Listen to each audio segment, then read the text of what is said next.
aparentemente comum em um subúrbio de Christchurch esconde um segredo obscuro e distorcido. O crime cometido lá dentro foi tão doentio e depravado que nem mesmo um pesquisador e psicólogo entende completamente a lógica por trás disso. Na manhã do dia 25 de 2008, Tisha Lori, uma mulher linda de 28 anos, decidiu voltar para casa depois de passar um tempo com seu avô no bar The Bower Tavern em Christchurch. Tisha e seu avô eram muito próximos e ela estava ansiosa para a festa de aniversário dele que aconteceria no dia seguinte. Porém, ela não tinha ideia de que esta seria a última vez que ela veria seu avô. Tisha tinha se mudado recentemente para a casa de seu avô no subúrbio de Christchurch, em Aranui. Ela decidiu se mudar pois estava dando um tempo no relacionamento com seu namorado. No dia seguinte, Tisha não apareceu para a festa de aniversário de seu avô. Sua mãe, Tânia, ficou muito preocupada, pois isso não era muito comum de sua filha fazer. Seu primeiro pensamento foi que Tisha estava com seu namorado e ela decidiu dar-lhe algum espaço. Tânia decidiu ligar para o namorado de Tisha no dia seguinte, mas ele disse que não via ou tinha notícias de Tisha há dias. O pânico agora se instalava, levando uma família a entrar em contato com a polícia e denunciar o desaparecimento de Tisha. Um apelo público por informações foi feito no dia 2 de outubro de 2008, uma semana após o desaparecimento de Tisha. A investigação foi intensificada e a polícia vasculhou a casa do avô de Tisha e todos os lugares onde ela esteve até o dia 7 de outubro. A procura se estendeu até o rio Avon, um local bonito e sereno para onde Tisha teria caminhado após deixar o bar The Bower Tavern. A família de Tisha distribuiu 12.200 folhetos na esperança de encontrar uma pista ou uma testemunha e uma recompensa de $20.000 foi oferecida por informações sobre Tisha.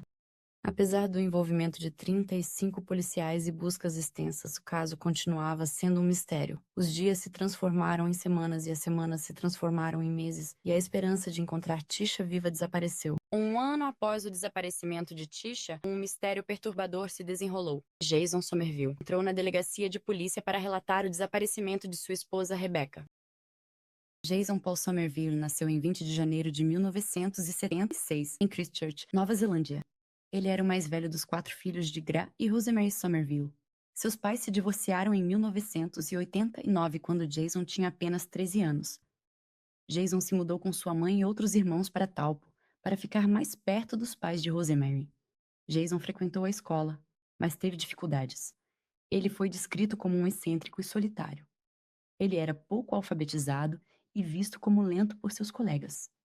Ele sofria bullying devido à doença mental de sua mãe e suas próprias dificuldades. Jason chegava às vezes a reagir violentamente a esses casos de bullying. Jason também sofreu outro trauma nessa época. Ele sofreu uma lesão cerebral traumática. Ele também desenvolveu epilepsia, possivelmente como um efeito colateral do ferimento na cabeça. Foi prescrito um medicamento anticonvulsivante para epilepsia que, segundo ele, ajudou a controlar suas oscilações de humor.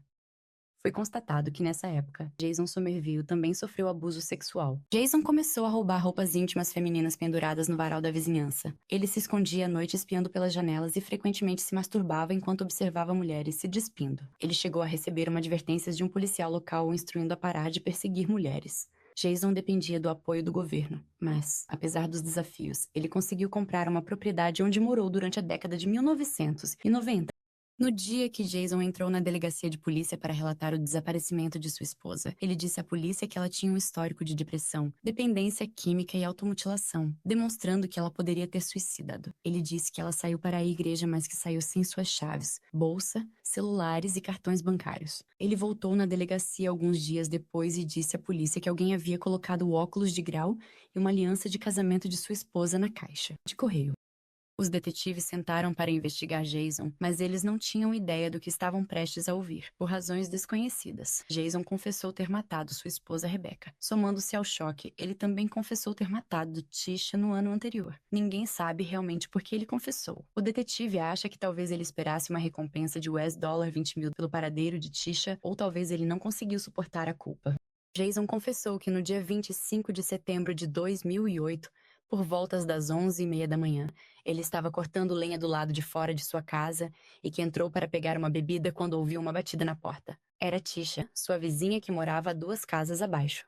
Ele lembra que ela estava usando uma jaqueta jeans do Chicago Bulls. Ele a deixou entrar em sua casa e, segundo ele, Tisha estava no andar de baixo procurando por alguma coisa, mas que antes de subir para o andar de cima, ela brincou no computador e olhou um arquivo. Ele disse que pediu Tisha que saísse da casa. Jason disse que estava bravo com ela, mesmo que ele tenha ordenado que ela saísse. Ela se recusou a sair. Bravo, Jason empurrou Tisha escada abaixo, embora ela não tenha caído. Então ele colocou as mãos em volta do pescoço dela. Eu a agarrei e a segurei. Em algum momento eu a coloquei contra a parede. Ela estava escorregando, lutando comigo. Eu a segurei até que ela parasse de lutar. Eu sabia que essa pessoa estava morta por causa de quanto tempo eu a segurei. Então ele notou um grande volume de sangue saindo da boca dela. Depois disso, ele deixou o corpo dela lá embaixo e foi pegar uma calcinha de sua esposa. Quando ele voltou, ele enfiou a calcinha bem fundo na garganta dela. O que aconteceu depois é realmente repugnante. Ele tirou a calça jeans e a calcinha dela e fez sexo com o corpo sem vida dela.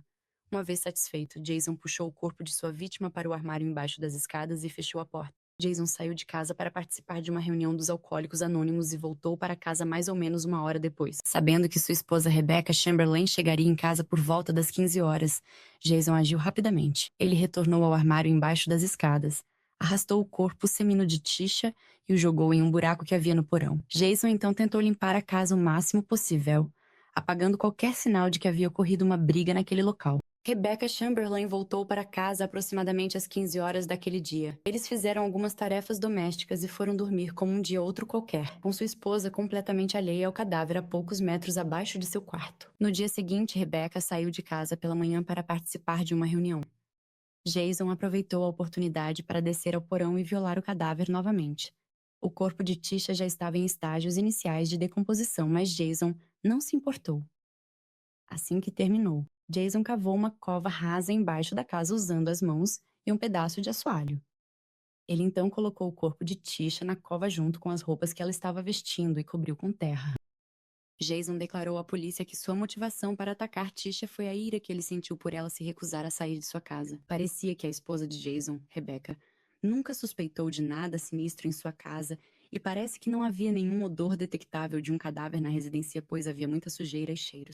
Jason e Rebecca Chamberlain se conheceram no início dos anos 2000.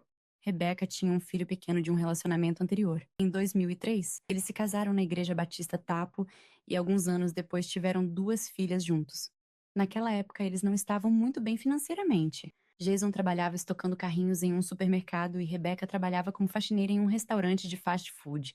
Em 2005, eles tiveram que vender a casa e se mudar para um apartamento menor para cortar algumas despesas. De acordo com a pessoa que comprou a propriedade, Jason era uma pessoa muito nervosa, ansiosa e a casa estava imunda e danificada, com paredes e portas que tinham sido chutadas ou atingidas com um martelo. Também havia fezes no carpete. Em 2010, um artigo foi publicado afirmando que um vizinho descreveu ter ouvido Jason falar com sua esposa e filhos de uma maneira brutal e nojenta. Ele disse que Jason parecia um cachorro raivoso gritando e insultando seus filhos, e que parecia que seus filhos e esposa tinham muito medo dele. Ele parecia ter controle total sobre eles. Um outro vizinho relatou que prostitutas estavam visitando a casa de Jason e que uma vez uma prostituta ficou hospedada na casa por cerca de 3 dias. Não está claro se a esposa de Jason, Rebecca, sabia sobre essas visitas de profissionais do sexo. Por volta do final de 2005, a custódia dos filhos de Jason e Rebecca foi retirada. As razões exatas não são claras, mas há especulações de que isso foi devido ao abuso físico que o filho mais velho sofreu. Jason teria tentado estrangular.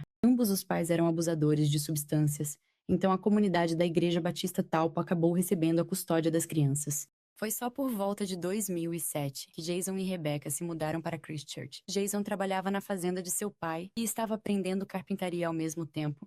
Ele também estava fazendo muitas reformas em sua casa. No entanto, apesar da situação aparentemente melhorada, eles foram informados de que ainda não eram considerados aptos a obter a custódia de seus filhos. O vício de Rebecca em substâncias e analgésicos só piorou e ela começou a se automutilar e teve várias idas ao pronto-socorro para tratamento psiquiátrico. Ela decidiu procurar ajuda e eventualmente ficou sóbria. Eles tentaram novamente recuperar a custódia de seus filhos. Rebecca escreveu pelo menos 10 pedidos ao tribunal pedindo a custódia das crianças de volta. Ela havia se recuperado e só queria ser mãe, mas apesar de todas essas tentativas, eles não conseguiram obter a custódia das crianças de volta.